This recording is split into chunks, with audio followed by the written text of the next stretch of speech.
כמה פעמים קרה שהמכונאי אמר לך, גבר, צמיג שלך גמור, אתה חייב להחליף אותו. בוא נראה אם ההבחנה הזאת נכונה או לא. שלום, אני רן קורן, בעל מוסך מוטוסטאר. היום רציתי לדבר איתך על צמיגים.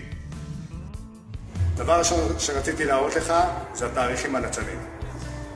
אם תראה פה, אתה תראה שרשום פה 05-12. זה אומר שבוע חמישי, שנת 2012. להזכיר לכם, בשנה יש 52 שבועות. זאת אומרת, אם אתה צריך להחליף צמיג, ואנחנו היום באפריל 14, לוודא שלפחות זה שנת 2014, שזה צמיג חדש. דבר שני שרציתי להראות, חתכים על הצמיג. אם אתם תשימו לב, תראו שפה החתך שלו כבר בגובה הצמיג. מצב כזה, זה צמיג גמור. אם יש לך דבר כזה בצמיג, אין ספק שאתה צריך להחליף אותו. דבר שלישי שרציתי להראות לך, אל תתבייש ללכלך את היד. תעביר על הצמיג את היד שלך ככה. אם אתה שם לב שיש לך מין עיוות והצמיג לא עגול, זה אומר שהצמיג גמור.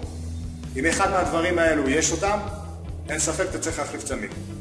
רק להזכיר חשוב, לוודא שהצמיג הוא חדש, של אותה שנה, ולנסוע בזה. תודה רבה.